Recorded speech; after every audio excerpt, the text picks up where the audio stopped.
M श्रीं ह्रीं क्लीं चामुंडाय विच्चहि मंत्र में ह्रीं को उच्चारण रिंग या हरिंग होना चाहिए। तो मैं कहना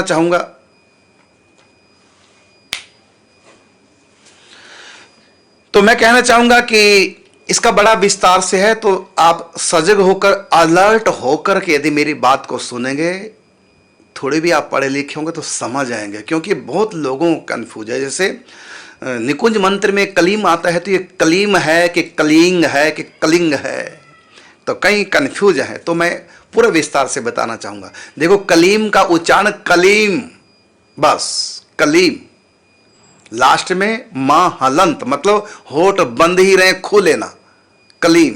और यदि हम बोल दिया कलीम, ये अशुद्ध हो गया, क्योंकि हमने होठ खोल दिए। होठ खोल दो मां बोलकर, तब वो पूरा मां हो जाता है, और होठ बंद ही रहे तब वो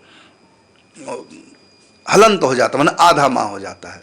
तो कलीम ये है। लेकिन यदि आप होठ खोल लेंगे तुरंत, तो कई बार खोलना पड़ता, कैसे? तो मैं बताना चाहूंगा जिनको पूरा ज्ञान है हिंदी का, जो स्वर व्यंजन का। जैसे ऊपर बिंदी है कलीम में, अब प्रश्न है कि इसका उच्चारण क्या होगा। यदि केवल कलीम है, इसका उच्चारण होगा कलीम, कलीम, कलीम, कलीम, इस प्रकार से आप बोलेंगे। यदि आप कलीम के साथ दूसरा शब्द तुरंत जोड़ना चाहेंगे, जैसे कलिंग कृष्णाय नमः, का जोड़ दिया हमने साथ में और तुरंत जोड़ दिया उच्चारण में, माने कलीम पूरा बोला और उसके तुरंत बाद का बोल दिया, अब ये हो जाएगा कलिंग। अब ये मां जो हलन था कलीम, ये कलीम से कलिंग कैसे होगा? तो इसको उत्तर सुनिए। वो ये है कि बिंदी के बाद, बड़े ध्यान से सुनना, थोड़ा भी आप पढ़े लिखे होंगे, थोड़ा सा भी ध्यान देंगे तो आप मेरी बात को समझ जाएंगे, और आज सदा के लिए आपका ये कंफ्यूजन समाप्त हो जाएगा कि कलीम है कि कलिंग है। क्योंकि कई लोग कलिंग बोलते हैं, कई लोग कलीम बोलते हैं, दोनों ही ठीक है, लेकिन कहां पर क्या बोलना है, कहां कलिंग बोलना है, कहां कलीम बोलना है, तो सुनेंगे आप।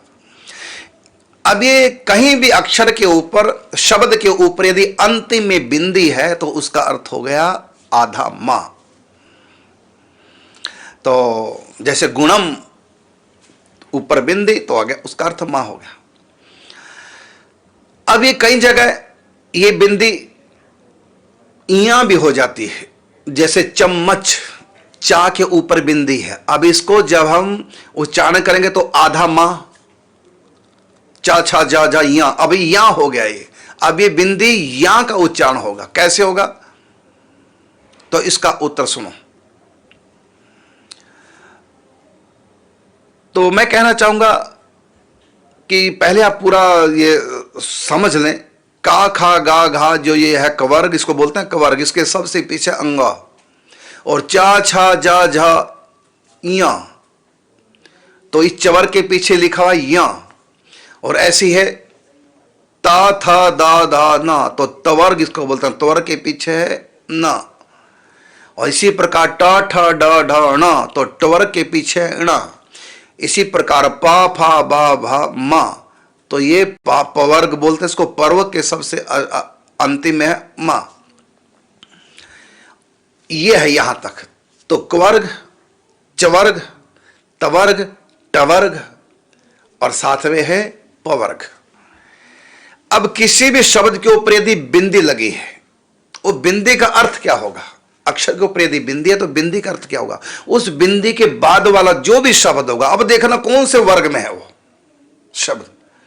जैसे उदाहरण के रूप में गंगा, अब गा के ऊपर बिंदी और फिर गा हो गया गंगा।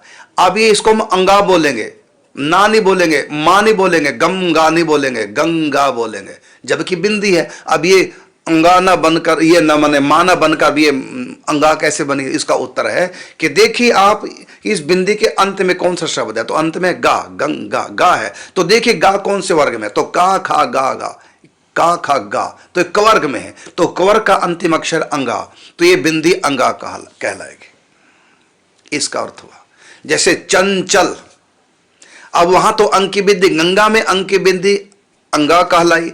अब ये चंचल में अंग की बिंदी चंगचल क्यों नहीं हुआ, अब यहां अंगा क्यों नहीं, यहां भी तो बिंदी है चा के ऊपर। तो इसका उत्तर हुआ कि चा के ऊपर जो बिंदी है उसके बाद में कौन सा अक्षर है, वह है चंचल, तो चा है। तो ये च वर्ग में देखना, चा के अंत में क्या है, चा छा जा जा या। अब इसका अर्थ या हो जाएगा, जैसे कुंज, कू के ऊपर बिंदी, अब ये कुंग नहीं होगा। जैसे गंगा में अंगा हो गया, अब का के ऊपर बिंदी अंगा नहीं होगी, ये क्या हो गया, कुंज, तो या हो गया। अब ऊपर बिंदी या का उच्चारण होगा, क्यों, क्योंकि चवर्ग है और चवर्ग के लास्ट में है या, चा छा जा जा या। अब बिंदी का अर्थ या हो गया। इसी प्रकार जैसे है ठंडा, ठंडा पानी, ठंडा, अब ये ठा के ऊपर जो बिंदी है अब ये अणा हो जाएगी, आधा अणा। कैसे होगी अणा, क्योंकि टा ठा डा ढा ना, तो ये टवर्ग में आता है ठंडा, तो डा शब्द बिंदी के बाद आ गया, तो ठा कौन से वर्ग में है, तो टा ठा डा, तो ये टवर्ग में है। तो टवर्ग का अंतिम अक्षर क्या, तो अणा है, तो ये अणा कहलाएगा। ये बिंदी अब अणा बन गई। अब आप समझ गए होंगे। तो सूत्र क्या हुआ, सूत्र ये हुआ कि ऊपर जो अक्षर के बिंदी है उसका उच्चारण क्या करें। तो बिंदी के बाद उस अक्षर के बाद वाला अक्षर देखो कौन सा है, फिर देखो टवर्ग वर्ग कौन से में वो है, तो उस वर्ग का अंतिम जो होगा वो कहलाएगा। तो ये बिंदी क्या कहलाती है, यदि बिंदी के बाद कवर्ग है तो अंगा कहलाएगी, यदि चवर्ग है तो वो बिंदी या कहलाएगी, और यदि तवर्ग है तो वो बिंदी ना कहलाएगी, और यदि टवर्ग है तो वो बिंदी अणा कहलाएगी, यदि वो पवर्ग है तो वो बिंदी मां कहलाएगी। ये इसका अर्थ। अगर कुछ भी नहीं है तब वो बिंदी मां ही कहलाएगी, आधा मां हलंत मां, ये अर्थ है। अब आ जाए आपके इस बात पर, देखिए रूल। तो एम के बाद कुछ नहीं, तो इसलिए बिंदी आधा मां हलंत मां कहलाएगी, एम ऐसे उच्चारण होगा। और ह्रीम, यहां भी आगे को बिंदी के बाद कोई अक्षर नहीं है तो ये आधा मां कहलाएगी, ह्रीम। और कलीम, कलीम में भी बाद में कोई शब्द नहीं, अक्षर नहीं है, तो ये कहलाएगी कलीम, कलीम। ये हो गया इनका अर्थ।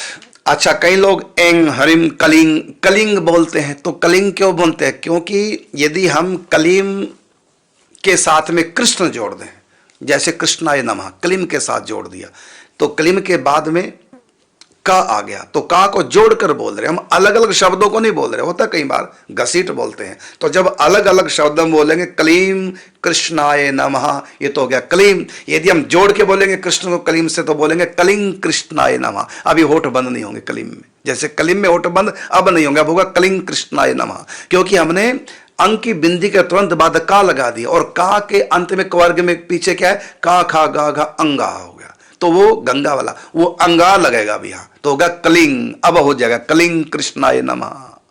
ये संस्कृत का सूत्र मैंने आपको बताया है। अब आपको पता चल गया होगा, आप हमेशा के लिए आपकी कंफ्यूजन समाप्त हो गई होगी कि हम क्या उच्चारण करें। तो यदि आप आराम से बोलेंगे, कलीम पहले बोलेंगे, उसके बाद थोड़ा सा कोमा दे करके फिर कृष्ण बोलेंगे, कृष्णाय, तो होगा कलीम कृष्णाय नमः। यदि आप दोनों को इकट्ठे जोड़ देंगे तब बन जाएगा कलिंग कृष्णाय नमः। ये इसका उत्तर है। बाकी है शुद्ध अक्षर कलीम, हरीम, एम, शुद्ध यही है।